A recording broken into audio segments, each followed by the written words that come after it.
प्रसाद शिक्षण महर्षी डॉक्टर बाबाजी साळुंखे, त्याचबरोबर ज्ञानाचा दीपस्तंभ श्री स्वामी विवेकानंद यांना त्रिवार अभिवादन। आज 17 जुलै 2026 आपण इतिहासामध्ये बघत असतो की टायटॅनिक जहाज हे अटलांटिक महासागरामध्ये उडालं, म्हणजे मोठ्या विमानाला धडकलं आणि ते तिथं बुडवलं आणि त्या टायटॅनिक जहाजामधून हजारो व्यक्ती तिथं मृत्युमुखी पावली। आता ही झाली जगातली गोष्ट।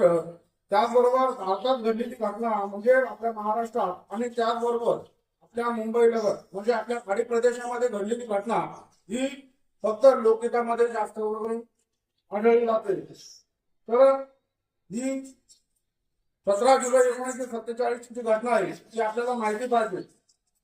म्हणजे आपले जे पूर्वज आजोबा वगैरे कोणी असतील, घरातील प्रमुख व्यक्ती कोणीतरी त्यामध्ये गेलेले असतील। तर 17 जुलै 1947 रोजी जास्त करून दळणवळणाची साधने ही रस्ते वाहतुकीवर नसायची।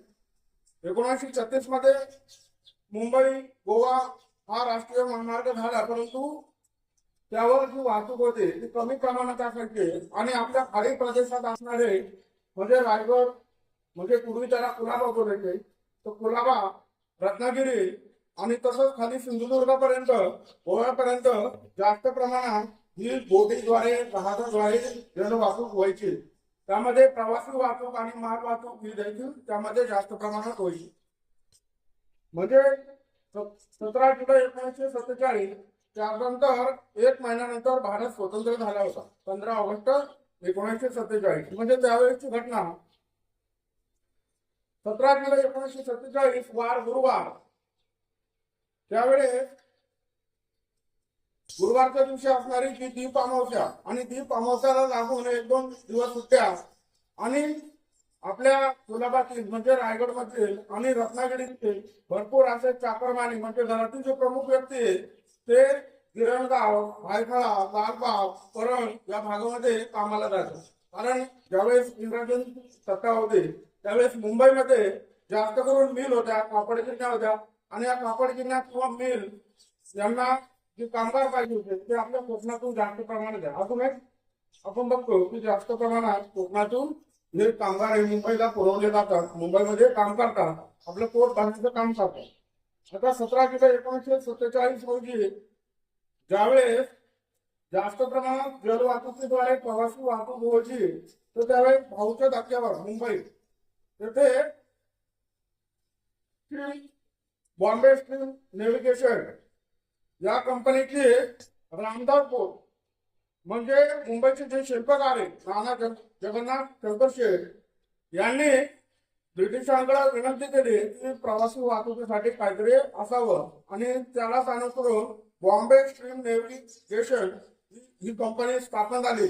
आता या कंपनीमध्ये रामदास बोट, रोहिदास बोट, तुकाराम बोट, चंपावती अशा वेगवेगळ्या बोटी या त्यामध्ये कार्यरत होत्या आणि त्या करायच्या प्रवासी वाहतूक करायच्या। 17 जुलै 1947 रोजी सकाळी 8 वाजता भाऊंच्या धक्क्यावर बोट लागली आणि सलग सुट्ट्या असल्यामुळे अनेक आपले जे खाडी प्रदेशात राहणारे जे लोक आहेत तर ते आपल्या घरी येणार होते आणि एकूण 642 तिकीट त्या रामदास बोटीसाठी विकले गेले आणि त्यानंतर 70 क्रू मेंबर अधिकारी, त्यानंतर त्या रामदास बोटीवर काम करणारे हॉटेलचे कर्मचारी एकूण 70 कर्मचारी आणि त्यानंतर ज्यावेळेस बोट निघायच्या अगोदर ती भोंगा देत असत आणि भोंगा दिल्यानंतर काही कुठले प्रवासी त्यामध्ये बसले। आता सकाळचं वातावरण आणि त्यानंतर हवामान विभागाने दिलेल्या अंदाजानुसार वातावरण शांत होतं आणि त्यामुळं बोट आतमध्ये सोडण्यात आली, म्हणजे समुद्रात बोट सोडण्यात आली। आता या बोटीचा प्रवास भाऊंचा धक्का मुंबई येथून रेबस या बंदरापर्यंत होणार होता आणि ही बोट त्यावेळेस सकाळी 8:30 वाजता ही भाऊंच्या धक्क्यावरून निघाली।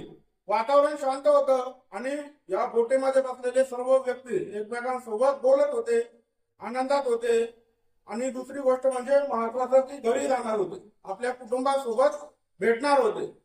आता बोट तशी पुढे निघाली, बुचर बेट, एलिफंटा बेट हे बेट त्यांनी बोटीने पार केलं आणि तशी तशी ती पुढे येऊ लागली.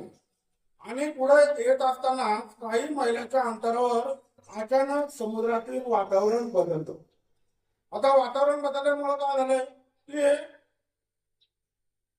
पावसाचं वातावरण निर्माण झालं आणि वर आकाशामध्ये काळे ढग जमू लागले. आणि काळे ढग जमू लागले. आता पुढं बोटीचा जो कॅप्टन होता, कॅप्टन सुलेमान, आणि त्याचा जो चीफ ऑफिसर आदम खान हे जरा काळजीमध्ये पडले. आणि जशी बोट पुढे पुढे आली आणि ताशाच्या खडकाजवळ बोट आली आणि अचानक वातावरण बदलून गेलं. पावसाला सुरुवात झाली. पावसाला सुरुवात होता होता लाटांनी उंच उंच लाटा उसळायला लागल्या आणि बोट ही पश्चिमेच्या बाजूला म्हणजे उजव्या बाजूला कलंडली आणि बोटीमध्ये थोडस पाणी शिरलं. बोटीमध्ये पाणी शिरलं त्याच्यामुळं उजव्या बाजूला असणारे लोक डावीकडे जास्त प्रमाणात गेले आणि बोट कलंडू लागली आणि होत्याचे नव्हते झाले आणि त्यांची ती शेवटची काळ तिथे आलेला होता. आणि अचानक जास्त प्रमाणात पाऊस आणि उधाणाची अमावस्या असल्यामुळे उधाण जास्त आले आणि दर्या खवळला, समुद्र खवळला. 20-22 फुटाच्या उंच लाटा उसळू लागल्या आणि बोट काशाच्या खडकाला जाऊन धडकली. काशाच्या खडकाला जाऊन धडकली आणि तशी बोट समुद्रामध्ये जाऊ लागली. आता लाईफ जॅकेट किंवा फळ्या, लाकडांच्या फळ्या त्यांच्या सहाय्याने काही प्रवासी आपला जीव वाचवण्याचा प्रयत्न करू लागले आणि बोट तशी तशी समुद्रामध्ये विलीन व्हायला लागली. लाटा उसळत होत्या, त्यामध्ये भरपूर प्रवासी हे काय झाले, मरण पावले. आता बोट आणि त्यामधून बरेचसे असे प्रवासी होते जे पोहण्यात तरबेज होते की त्यांनी काय केलं, आजूबाजूला असलेला रेवर त्याबरोबर कारंजा अशा जवळच्या किनाऱ्यांना ते पोहत पोहत पोहते आणि बरेचसे प्रवासी त्यामध्ये मृत्युमुखी पावले. आता ही आपल्या जवळची आपल्या प्रदेशामध्ये झालेली घटना ही आपल्याला माहिती पाहिजे. 17 जुलै 1947 ते आज 2026 एकूण 79 वर्ष या घटनेला झालेले आहेत. लोकगीतामधून ही कथा सांगितली जाते, परंतु आपल्या सर्वांना ही कथा माहिती पाहिजे. 17 जुलै 1947 रोजी म्हणजे भारताला स्वातंत्र्य मिळण्याच्या 1 महिना अगोदर आपले काही बांधव या रामदास बोटीच्या दुर्घटनेमध्ये मृत्युमुखी पावलेले. असे हा दिवस आपण सर्वांनी स्मरणात राहून द्यावा. आणि तसेच आपल्या घरामधील जे कोणी प्रमुख मोठे व्यक्ती असेल तर त्यांना रामदास बोटीविषयी माहिती जरी विचारली तरी ते तुम्हाला सांगू शकतील. धन्यवाद. जय हिंद, जय भारत.